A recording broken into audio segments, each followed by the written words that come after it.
Think and grow rich एक ऐसी किताब है जिससे आप जानेंगे कि कैसे आप अपनी सोच का विकास करके अमीर बन सकते हैं। Think and grow rich book के ऑथर हैं नेपोलियन हिल। ऑथर एक छोटे बच्चे थे जब एंड्रयू कार्नेगी ने उन्हें अपना एक राज बताया, एक ऐसा राज जिसकी बदौलत 500 अमीर लोगों ने अपनी किस्मत खुद लिखी। नेपोलियन हिल इसे 20 सालों तक ढूंढते रहे और आखिर में उन्हें पता चला कि सक्सेस किसी भी प्रोफेशन या करियर में मिल सकती है और एक अनपढ़ या कम पढ़ा लिखा इंसान भी एक अमीर इंसान बन सकता है। और ये सीक्रेट लेखक अपने रीडर्स के साथ बांटना चाहते थे, इसलिए उन्होंने इस बुक को लिखा कि आखिर कैसे 500 अमीर लोगों को अपनी ज़िंदगी में इतनी बड़ी सफलता मिली। और ये सीक्रेट सिर्फ उनके लिए है जो इसे जानने के लिए तैयार हैं। जिन्होंने ये सीक्रेट अप्लाई किया है उनका अमीर बनने का सपना पूरा हुआ है, लेकिन ये ऐसे ही इतनी आसानी से नहीं हो सकता। आपको कुछ एफर्ट तो करने ही पड़ेंगे। इस किताब में आप जानेंगे कि सफलता पाने के लिए क्या और कैसे करना है, कैसे और कब इसकी शुरुआत करें। हाँ, कोई भी सफलता पा सकता है, मगर ये सिर्फ उसे ही मिलेगी जो इसे असलियत में अपनाएगा। इस किताब के हर चैप्टर में वो 13 स्टेप्स बताए गए हैं जिन्हें नेपोलियन हिल ने अमीर बनने के लिए रेकमेंड किया है। कोई भी इन स्टेप्स को अपनाकर अमीर बन सकता है। अगर आप अपनी ज़िंदगी में पैसा, मान सम्मान, पर्सनैलिटी, सुकून और खुशी चाहते हैं तो इसका राज आप उन अमीर लोगों से जान सकते हैं। जैसे जैसे आप ये 13 स्टेप्स पार करेंगे उस सीक्रेट के और करीब आते जाएंगे। अब तैयार हो जाइए, क्योंकि आपको वो मौका मिलने वाला है जिससे आपकी लाइफ बदल सकती है। नेपोलियन हिल ने हमें इस सीक्रेट का क्लू दिया है कि सब तरक्की, सब अमीरी की शुरुआत के पीछे एक आइडिया है। स्टेप 1, डिजायर यानी इच्छा। जब आप किसी चीज़ को पूरे दिल से चाहते हो तो वो हकीकत बनके आपके सामने आ जाती है। अपने सपने के बारे में लगातार सोचने से आप उसे पाने के रास्ते ढूंढने लगते हैं।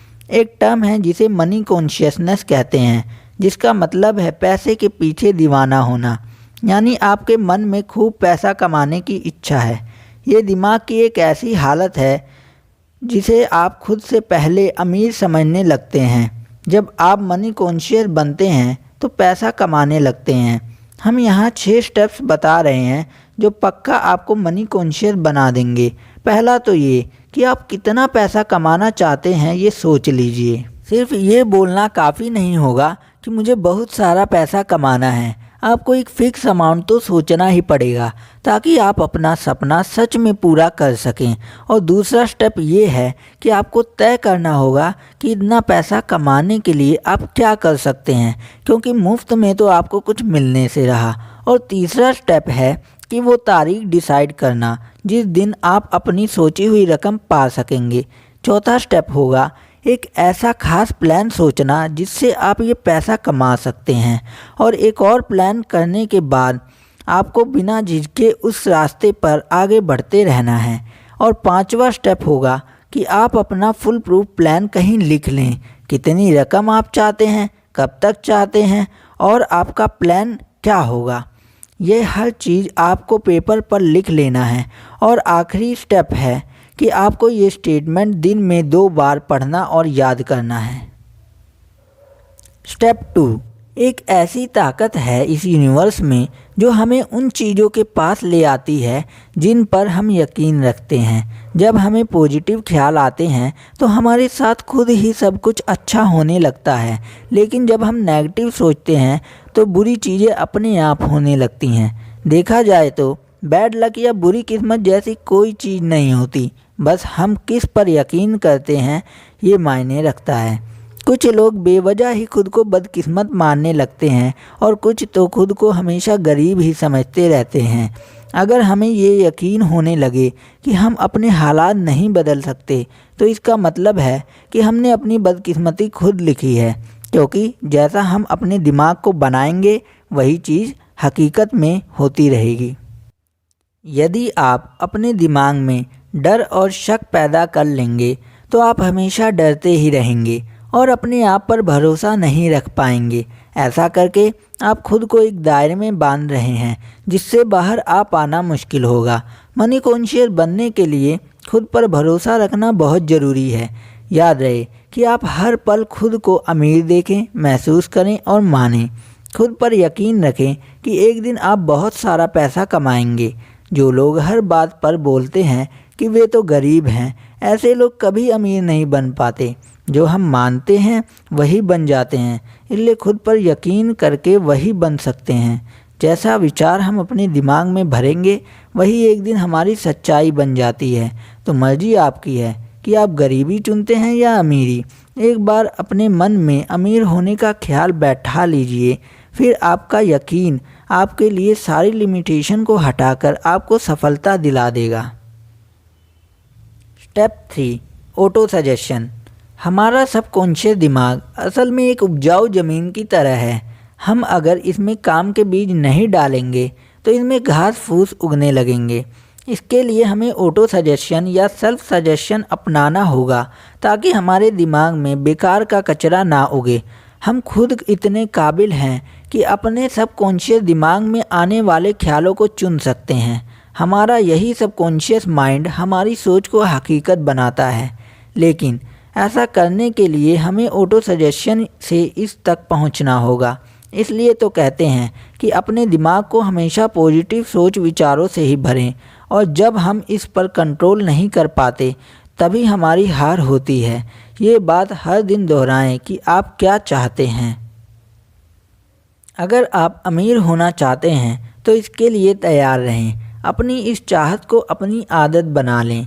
फिर एक दिन आपकी यही आदत आपको असल में ऐसे मौके देगी जिससे आपकी सफलता एक हकीकत बन जाएगी। आज से ही खुद को एक अमीर और सफल इंसान समझना शुरू कर दें। अपने गोल तक पहुंचने का प्लान आपके सबकॉन्शियस माइंड में ही है।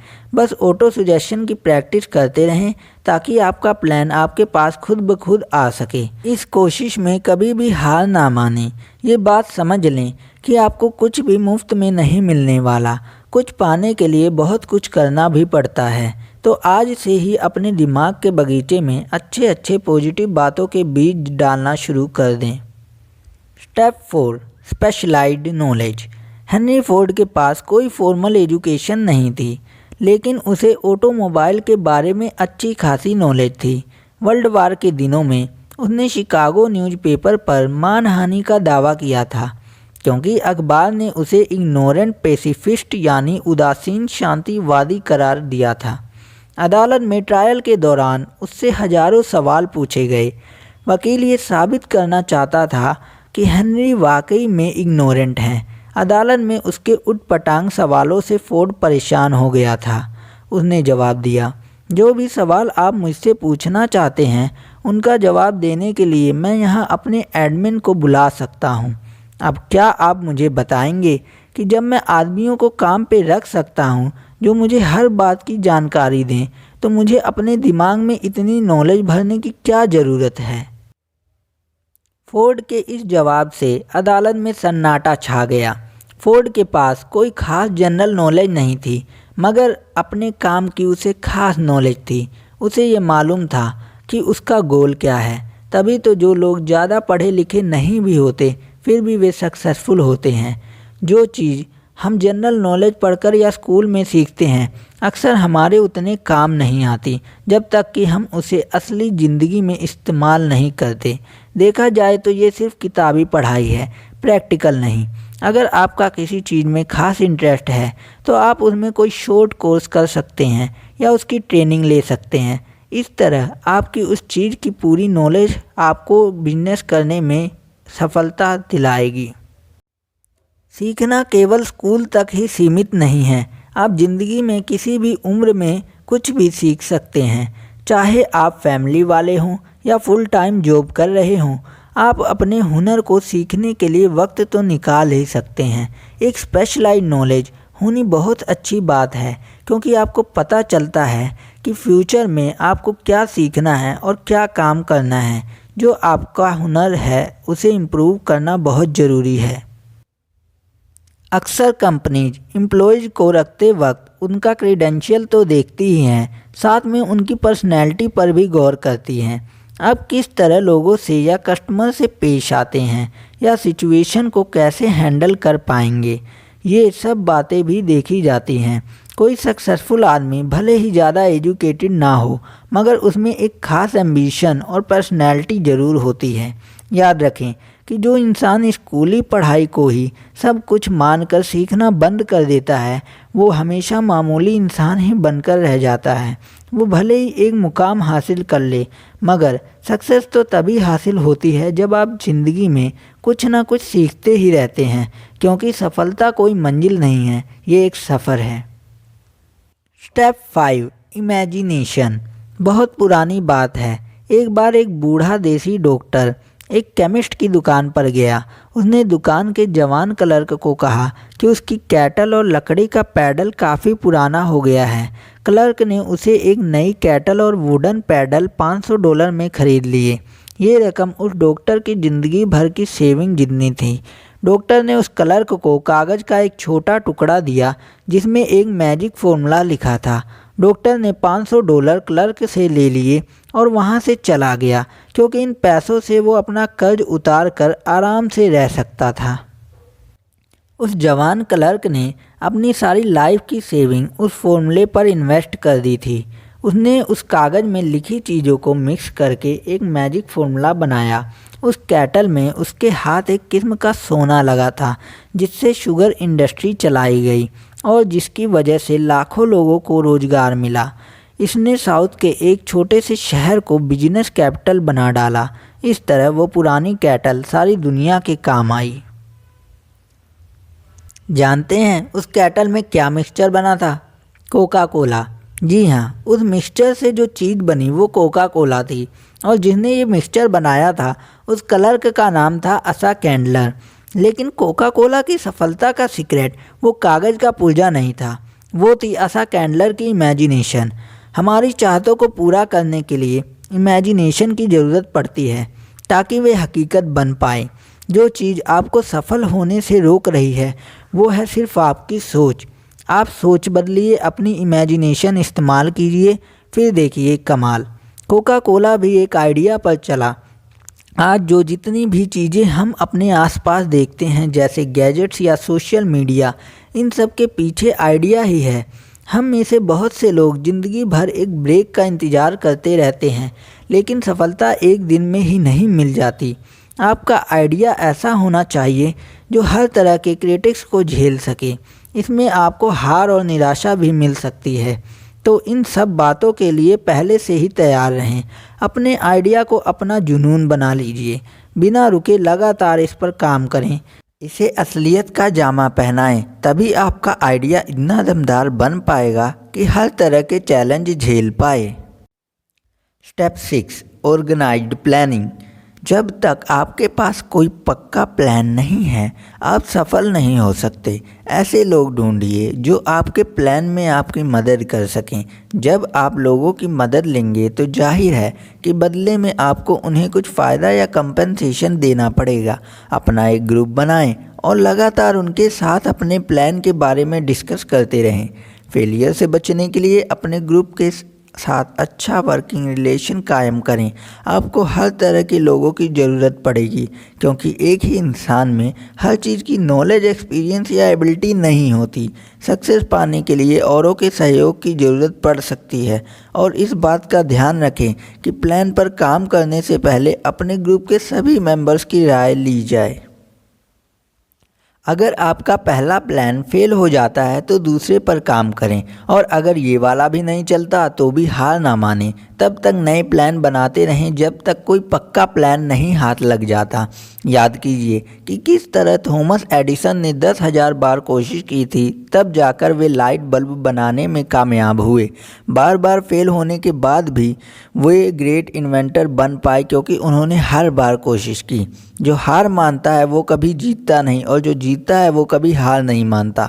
जो हार मान लेते हैं उनमें जुनून की कमी होती है, लेकिन हारने के बाद भी नए प्लान बनाने वाले ही आखिर में विनर बनते हैं। फेल होने का मतलब है कि हमारे प्लान में कहीं कुछ गलत है और उसमें सुधार की ज़रूरत है। अगर थॉमस ने भी हार मान ली होती तो आज शायद उसका नाम कोई नहीं जानता।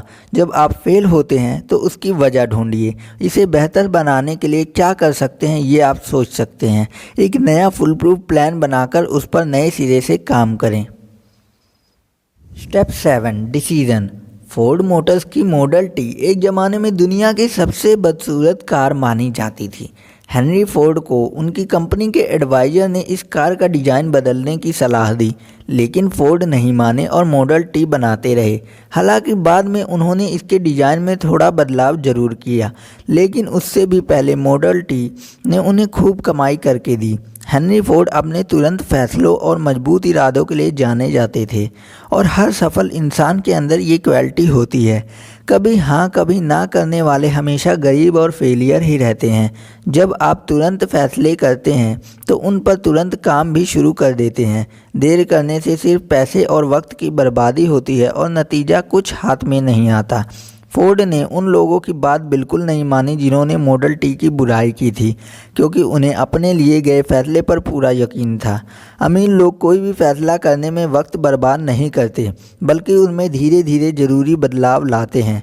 वे आसानी से लोगों की बातों से इन्फ्लुएंस नहीं होते, बल्कि खुद के आइडिया पर भरोसा रखते हैं। ओपिनियन इस दुनिया की सबसे सस्ती चीज़ है। कोई भी किसी को मुफ्त में सलाह देने के लिए तैयार रहता है। अगर आप हमेशा लोगों से राय मांगते रहेंगे तो आपको कुछ फ़ायदा नहीं होने वाला। ज़्यादातर लोग आपको ऐसे वाहियात ओपिनियन देंगे जो आपको डिस्करेजमेंट ही देगा, ना कि मोटिवेट करेगी। फिर चाहे वो आपके पक्के दोस्त या रिश्तेदार ही क्यों ना हो। सिर्फ अपने मास्टरमाइंड ग्रुप के साथ ही काउंसिल करें।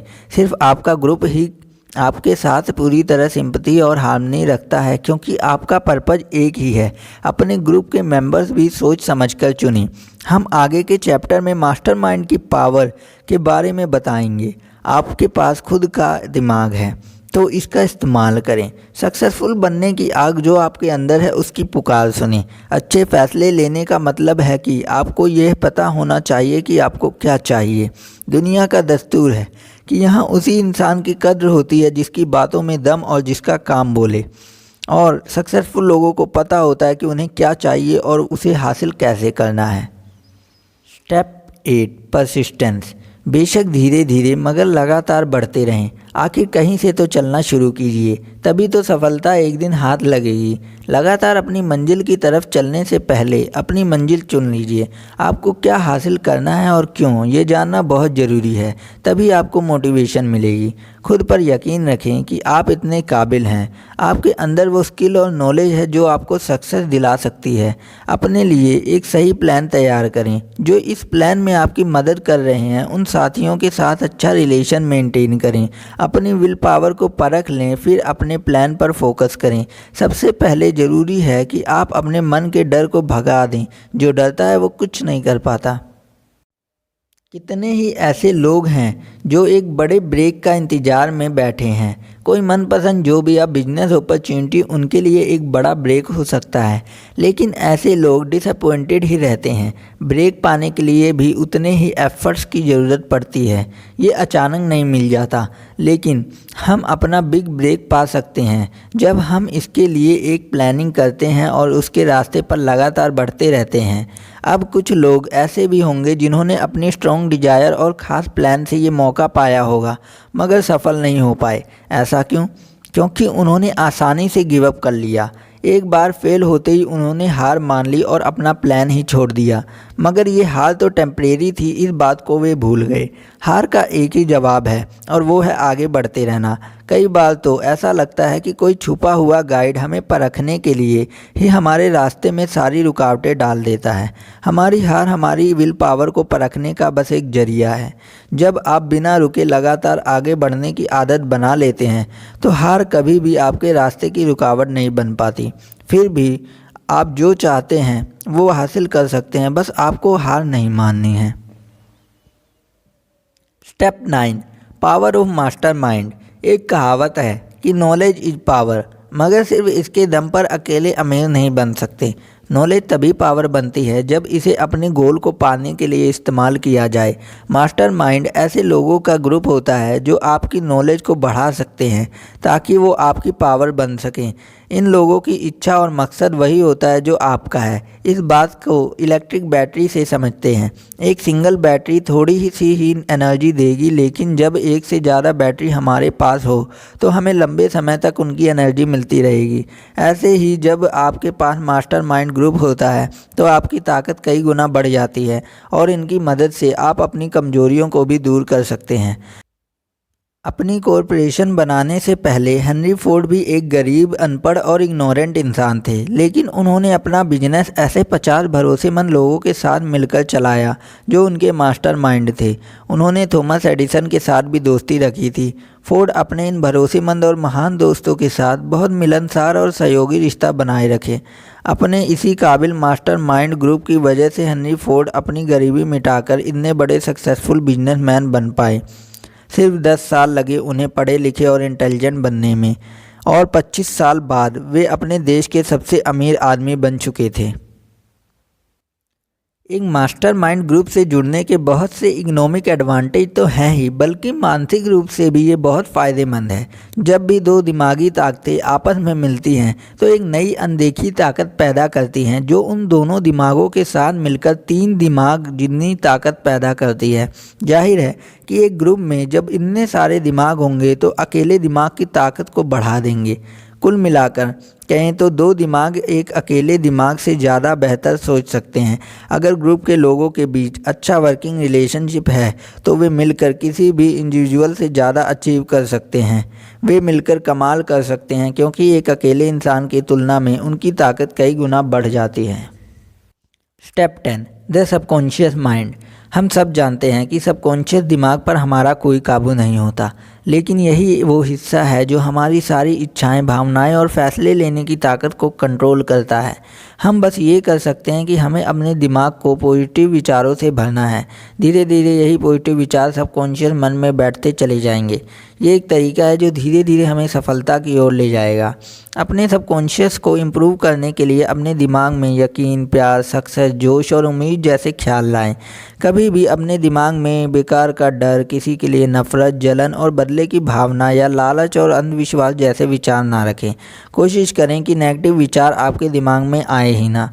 नेगेटिव सोचने से आपके दिमाग को गलत विचारों से भरा जा सकता है और आपको कभी भी सफलता नहीं मिल सकती है। इससे आप गरीबी के दलदल में डूब जाएंगे। अभी आपके पास अपना खुद का एक पर्सनल प्लान है जिसके दम पर आप सक्सेस पा सकते हैं। आप जानते हैं कि आप कैसे अमीर बन सकते हैं। हालांकि वो प्लान अभी आपके सबकॉन्शियस मन में बंद पड़ा है। उस तक पहुंचने के लिए आपको पहले अपने नेगेटिव विचारों से छुटकारा पाना होगा। पहले पॉजिटिव ख्यालों को अपने दिमाग में लाने की कोशिश कीजिए ताकि आप इसे और बेहतर समझ सकें। हर दिन छोटी छोटी बातों से शुरुआत कीजिए। अपनी चाहतों, अपनी उम्मीद, जोश और खुशियों को अपनी आदत बना लें और लालच, डर, गुस्से, जलन और बदले की भावना से छुटकारा पाएं। Step 11, the brain. इंसानी दिमाग दुनिया की सबसे पावरफुल मशीन है। इसे सेंडिंग और रिसीविंग डिवाइस दोनों के रूप में इस्तेमाल किया जा सकता है। हमारे विचारों की ताकत का हमारी सफलता में एक बड़ा हाथ होता है। जो भी 13 स्टेप्स इस बुक में बताए गए हैं उनके बारे में सोचकर आप अपने सफ़र की शुरुआत कर सकते हैं। आपकी इच्छा से लेकर आपकी इमेजिनेशन तक और आपके परसिस्टेंस तक हर चीज़ की प्लानिंग आप अपने दिमाग में कर सकते हैं। क्या आप जानते हैं कि हमारे दिमाग के सेरेब्रल कॉर्टेक्स में 10 से लेकर 14 बिलियन नर्व्स सेल्स पाई जाती हैं। इससे भी मज़ेदार बात यह है कि सारे सेल्स एक ख़ास तरीके से ऑर्डर के हिसाब से अरेंज होते हैं। नर्व सेल्स के अरेंजमेंट का ये तरीका हम इंसानों को फिजिकली और मेंटली काम करने के लायक बनाता है। हमारे इमोशनल और मेंटल स्टेट के लिए भी हमारा ब्रेन ही जिम्मेदार होता है। Step 12, the sixth sense. ये सिक्स्थ सेंस हमारे सबकॉन्शियस माइंड का एक हिस्सा है जो हमारी क्रिएटिव इमेजिनेशन को संभालता है। ये ही हमें दुनिया की इन्फिनाइट इंटेलिजेंस से जोड़ता है। कभी कभी हम विचारों को अपने दिमाग में फ्लैश की तरह देखते हैं, जिसे हंचिस कहते हैं। ऐसा तब होता है जब हमारी सिक्स्थ सेंस काम कर रही होती है, लेकिन इसे हर कोई महसूस नहीं कर सकता। बहुत गहराई से ध्यान लगाने से ही हम इसे अचीव कर सकते हैं। जितने भी महान लोग हुए हैं जैसे थॉमस एडिसन, अब्राहम लिंकन, ये सब अपनी सिक्स्थ सेंस को यूज़ करके ही इतने महान बन पाए हैं। अपनी इन्हीं हंचिस से उन्हें कुछ बड़ा काम करने की मोटिवेशन मिलती है। ये सिक्स्थ सेंस हमारी मेंटल और स्पिरिचुअल स्टेट दोनों को जोड़ती है। ये एक मीडियम की तरह काम करती है जो हमारे दिमाग को इस अनंत ब्रह्मांड के साथ कनेक्ट करता है। हमारी सिक्स्थ सेंस ना केवल हमें क्रिएटिव आइडियाज देती है बल्कि कई बार आने वाले खतरों का भी इशारा कर देती है। Step 13, how to outwit the sixth ghost of fear. कुछ ऐसे छुपे हुए दुश्मन होते हैं जो हमें दौलतमंद नहीं बनने देते, और वो दुश्मन हैं असमंजस, शक, चिंता और नेगेटिव ख्याल। इनमें से एक भी ख्याल आपके मन में है तो बाकी खुद ही आ जाते हैं। जब तक आप इनसे लड़कर इन्हें दूर नहीं करेंगे ये आपको तंग करते रहेंगे, कभी हाँ कभी ना, और खुद पर यकीन ना होने से हमारे अंदर एक अजीब सा डर पैदा होता है। हम यहाँ आपको ऐसे ही 6 बेसिक डरों के नाम बता रहे हैं, जो है गरीबी का डर, आलोचना का डर, खराब सेहत का डर, प्यार खोने का डर, बुढ़ापे का डर और मौत का डर। इनमें से हर डर हमारी काबिलियत को कम कर देता है, उसे एक लिमिट में बांधना चाहता है, मगर असलियत में ये सभी डर हमारे दिमाग की ही उपज हैं और कुछ नहीं। इसका सीधा मतलब है कि इस डर पर काबू पाया जा सकता है। जब आप लगातार बीमारी के बारे में सोचते हैं तो सच में बीमार पड़ने लगते हैं, ये मानी हुई बात है। इसलिए तो कहते हैं कि हमें अपने विल पावर स्ट्रॉन्ग करनी चाहिए। कुछ लोगों को बाकियों के मुकाबले से ज़्यादा किस्मत वाला और सुपीरियर माना जाता है। ऐसा उनकी थिंकिंग की वजह से होता है। वे खुद को लकी और बेहतर समझते हैं तो बाकी भी उन्हें ऐसे ही देखते हैं। जैसा हम सोचते हैं वही हम बनते हैं। जब कोई आपकी आलोचना करे तो उसे दिल पर ना लें। अपनी विल पावर को क्रिटिक्स से कमज़ोर ना होने दें। उन रिश्तेदारों की बिल्कुल भी ना सुनें जो आपसे कहते हैं कि आप ये नहीं कर सकते। क्रिटिक्स की बातों पर ध्यान देने से आपकी इमेजिनेशन तो बर्बाद होगी ही, ये आपके कॉन्फिडेंस को भी कम कर देगा और इंडिविजुअल तौर पर आपकी काबिलियत भी उभर नहीं पाएगी। इसलिए अपने कान बंद कर लीजिए ताकि आप उनकी बातें ही ना सुन सकें। अपने दिमाग के सब दरवाजे उन लोगों के लिए बंद कर लो जो आपको हर तरह से डिप्रेस और डिस्करेज करते हैं। खुद को हर चिंता से दूर रखें। ये कभी ना सोचें कि लोग क्या सोचेंगे। बुढ़ापे और मौत की हकीकत स्वीकार करें क्योंकि ये एक दिन सबको आएगी। अगर आप प्यार को खोने से डरते हैं तो खुद से प्यार करना सीख लें। ज़िंदगी में ऐसा कुछ भी नहीं जिसकी वजह से आपको चिंता करनी पड़े।